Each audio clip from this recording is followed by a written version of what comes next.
अगला अध्याय पाशुपत व्रत की विधि और महिमा तथा भस्म धारण की महत्ता।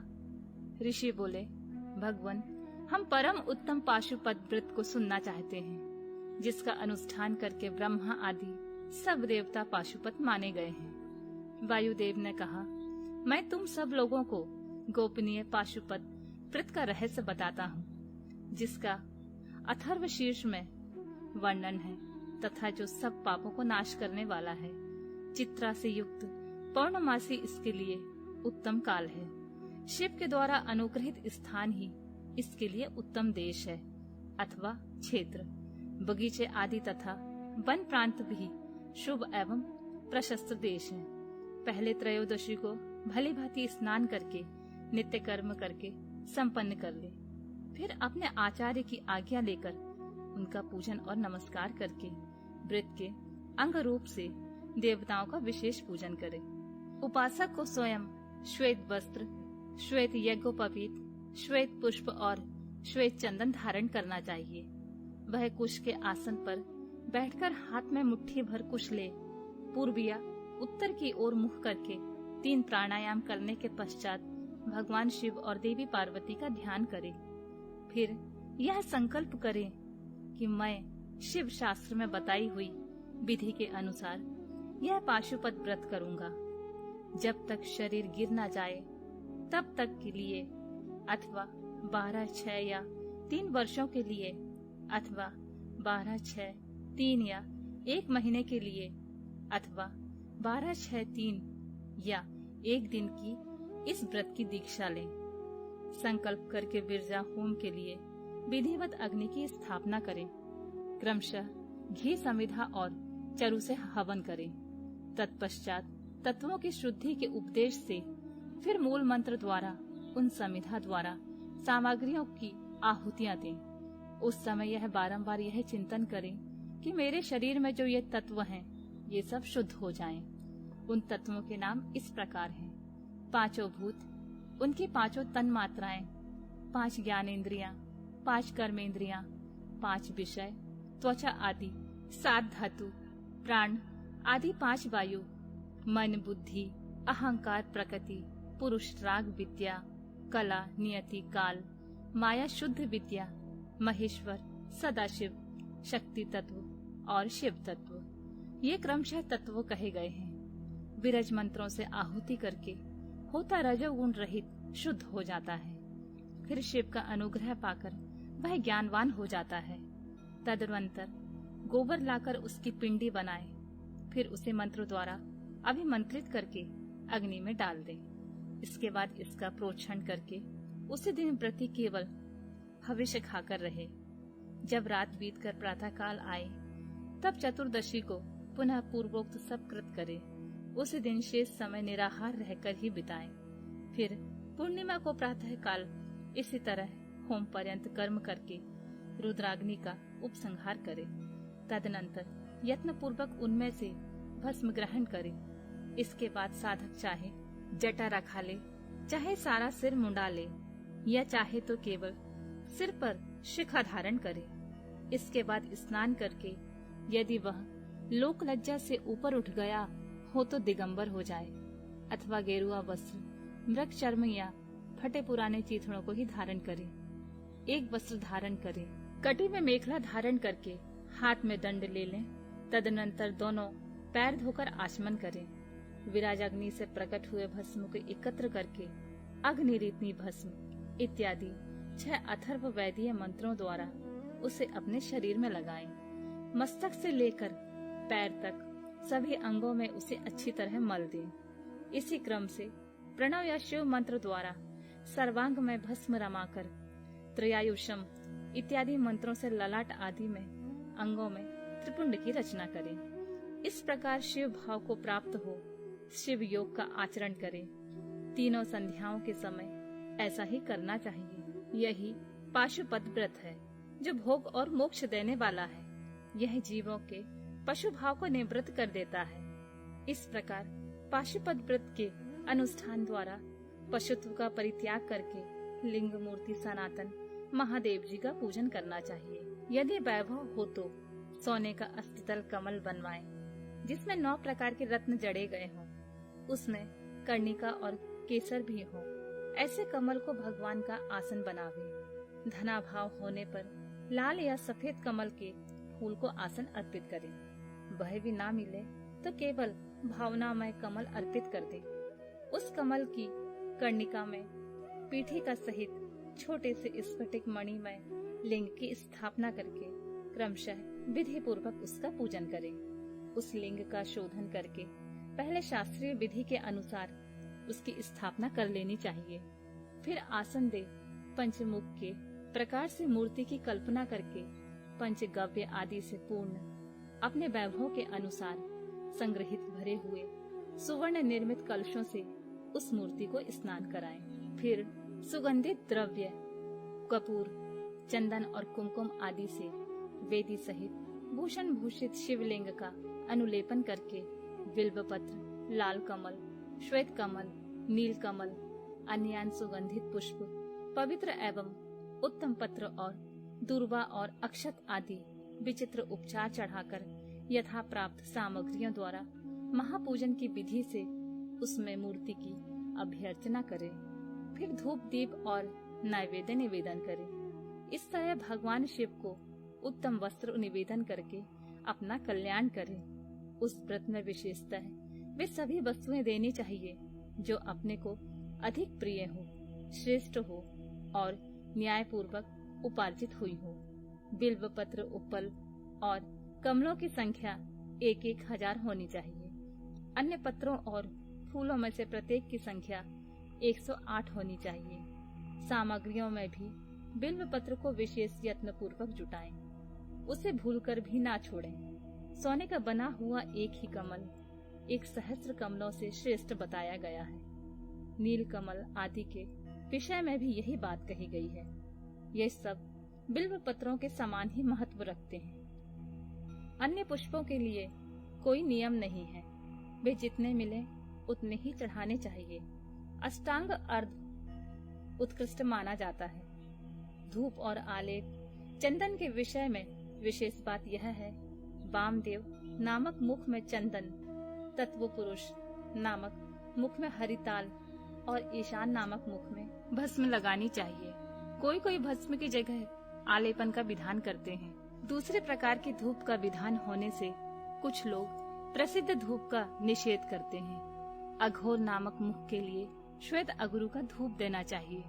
तत्पुरुष नामक मुख के लिए कृष्ण अगरू के धूप का विधान है। वामदेव के लिए गुग्गल, सद्दोजात मुख के लिए सौगंधिक तथा ईशान के लिए उशीर आदि धूप को विशेष रूप से देनी चाहिए। शर्करा, मधु, कपूर, कपिला, गाय का घी, चंदन का चूरा तथा अगुरा नामक काष्ठ आदि का चूर्ण, इन सब को मिलाकर जो धूप तैयार किया जाता है उस सब के लिए सामान्य रूप से उपयोग के योग्य बताया गया है। कपूर की बत्ती और घी के दीपक जलाकर दीपमाला देनी चाहिए। तत्पश्चात प्रत्येक मुख के लिए पृथक पृथक अर्घ्य और आचमन देने का विधान है। प्रथम आवरण में गणेश और कार्तिकेय की पूजा करनी चाहिए। उनके साथ ही बाहर अंगों की भी पूजा आवश्यक है। प्रथमा वरण की पूजा हो जाने पर द्वितीय वरण में चक्रवर्ती विघ्नेश्वरों की पूजा करनी चाहिए। तृतीय वरण में भव आदि अष्ट मूर्तियों की पूजा का विधान है। वही महादेव आदि 11 मूर्तियों का भी पूजन आवश्यक है। चौथे आवरण में सभी गणेश्वर पूजनीय हैं। पंच आवरण में कमल के 12 भाग में क्रमशः 10 दिक्पालों, उनके अस्त्रों और अनुचरों की क्रमशः पूजा करनी चाहिए। वही ब्रह्मा के मानस पुत्रों की, समस्त ज्योतिर्गणों की तथा सभी देवी देवताओं की, सभी आकाशचार्यों की, पातालवासियों की, अखिल मुनीश्वरों की, योगियों की, सब यज्ञों की, 12 सूर्यों की, मातृकाओं की, गणों सहित क्षेत्रपालों की और समस्त चराचर जगत की पूजा करनी चाहिए। इन सबको शंकर जी की विभूति मानकर शिव की प्रसन्नता के लिए ही इन सब का पूजन करना उचित है। इस प्रकार आवरण पूजा के पश्चात परमेश्वर शिव का पूजन करके उन्हें भक्ति पूर्वक घृत और व्यंजन सहित मनोहर हविष्य निवेदन करना चाहिए। मुख शुद्धि के लिए आवश्यक उपकरणों सहित तांबुल देकर नाना प्रकार के फूलों से पुनः इष्ट देव का श्रृंगार करें, आरती उतारे, तत्पश्चात पूजन का शेष कृत्य पूर्ण करें।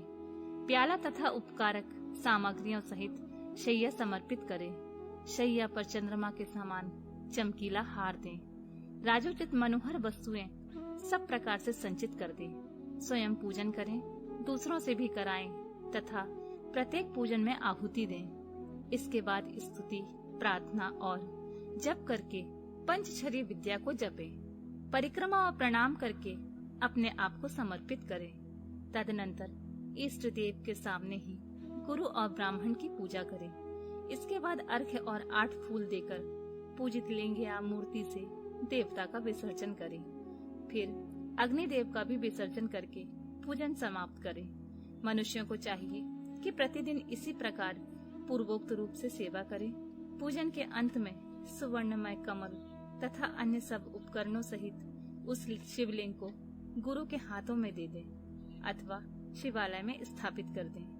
गुरुओं, ब्राह्मणों और विशेषतः व्रतधारियों की पूजा करके सामर्थ्य हो तो भक्त ब्राह्मण तथा दीनों और अनाथों को भी संतुष्ट करें।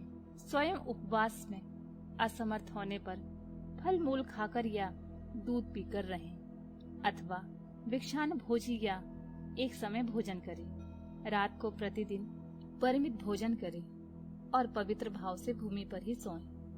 भस्म पर, तृण पर अथवा चीर या मृग चर्म पर शयन करें।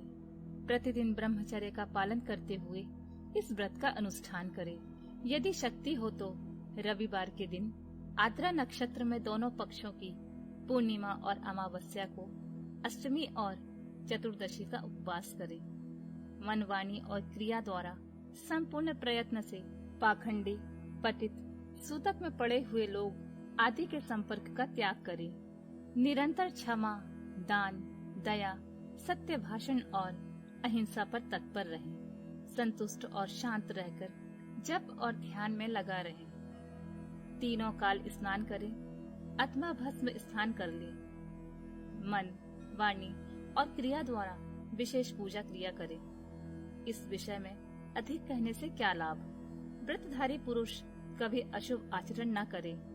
प्रमादवश यदि वैसा आचरण बन जाए तो उसके गुरु लाघव का विचार करके उसके दोष का निवारण करने के लिए पूजा, होम और जप आदि के द्वारा उचित प्रायश्चित करें। व्रत की समाप्ति पर्यंत भूलकर भी अशुभ आचरण न करें। संपत्ति हो तो उसके अनुसार गौदान, वृषोत्सर्ग और पूजन करें। भक्त पुरुष निष्काम भाव से शिव की प्राप्ति के लिए ही सब कुछ करें। यह संक्षेप में इस व्रत की सामान्य विधि बताई गई है। अब शास्त्र के अनुसार प्रत्येक मास में जो विशेष कृत्य है मैं उसे बताता हूँ। वैशाख मास में हीरे के बने हुए शिवलिंग का पूजन करना चाहिए। ज्येष्ठ मास में मरकत मणिमय शिवलिंग का पूजा उचित है। आषाढ़ मास में मोती के बने हुए शिवलिंग को पूजनीय समझे। श्रावण मास में नीलम का बना हुआ शिवलिंग पूजा के योग्य है। भाद्रपद मास में पूजन के लिए पद्यराग मणिमय शिवलिंग को उत्तम माना गया है। अश्विन मास में गोमेद मणि के बने हुए लिंग को उत्तम समझे। कार्तिक मास में मूंगे के और मार्गशीर्ष मास में वैदुर्य मणि के बने हुए लिंग की पूजा का विधान है। पौष मास में पुष्पराग, पुखराज मणि के तथा माघ मास में सूर्यकांत मणि के लिंग का पूजन करना चाहिए। फाल्गुन मास में चंद्रकांत मणि और चैत्र में सूर्यकांत मणि के बने हुए लिंग की पूजन की विधि है। अथवा रत्नों के ना मिलने पर सभी मासों में सुवर्णमय लिंग का ही पूजन करना चाहिए।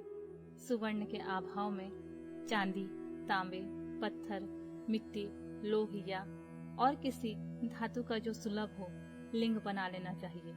अथवा अपनी रुचि के अनुसार सर्वगंधमय लिंग का निर्माण करें। व्रत की समाप्ति के समय नित्य कर्म पूर्ण करके पूर्ववत विशेष पूजा और हवन करने के पश्चात आचार्य का तथा विशेषतः व्रती ब्राह्मण का पूजन करें। फिर आचार्य की आज्ञा ले पूर्व या उत्तर की ओर मुंह करके कुशासन पर बैठें। हाथ में कुश ले प्राणायाम करके साम्य सदाशिव का ध्यान करते हुए यथाशक्ति मूल मंत्र का जप करें। फिर पूर्ववत आज्ञा ले हाथ जोड़ नमस्कार करके कहें, भगवान अब मैं आपकी आज्ञा से इस व्रत का उत्सर्ग करता हूँ। ऐसा कह शिवलिंग के मूल भाग में उत्तर दिशा की ओर कुशों का त्याग करें। तदनंतर दंड, चीर, जटा और मेखला को भी त्याग दें। इसके बाद फिर विधि पूर्वक आचमन करके पंचाक्षर मंत्र का जप करें। जो दीक्षा ग्रहण करके अपने शरीर का अंत होने तक शांत भाव से इस व्रत का अनुष्ठान करता है वह नैष्ठिक व्रती कहा गया है। उसे सब आश्रमों से ऊपर उठा हुआ महापशुपत जानना चाहिए। वही तपस्वी पुरुषों में श्रेष्ठ है। वही महान व्रतधारी है जो 12 दिनों तक प्रतिदिन विधि पूर्वक इस व्रत का अनुष्ठान करता है। वह भी नैष्ठिक के ही तुल्य है, क्योंकि उसने तीव्र व्रत का आश्रय लिया है। जो अपने शरीर में घी लगाकर व्रत के सभी नियमों के पालन में तत्पर हो, 2-3 दिन या 1 दिन भी इस व्रत का अनुष्ठान करता है, वह भी कोई नैष्ठिक ही है। जो निष्काम होकर अपना परम कर्तव्य मानकर अपने आप को शिव के चरणों में समर्पित करके इस उत्तम व्रत का सदा अनुष्ठान करता है, उसके समान और कोई दूसरा नहीं है। विद्वान ब्राह्मण भस्म लगाकर महापातक जनित अत्यंत दारुण पापों से तत्काल छूट जाता है, इसमें संशय नहीं है।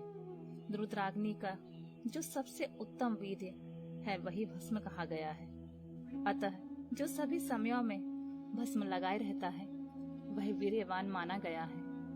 भस्म में निष्ठा रखने वाले पुरुष के सारे दोष उस भस्माग्नि में संयोग से दग्ध होकर नष्ट हो जाते हैं। जिसका शरीर भस्म स्नान से विशुद्ध है वह भस्मनिष्ठ कहा गया है। जिसके सारे अंगों में भस्म लगा हुआ है, जो भस्म से प्रकाशमान है, जिसने भस्म में त्रिपुंड लगा रखा है तथा जो भस्म से स्नान करता है वह भस्मनिष्ठ माना गया है।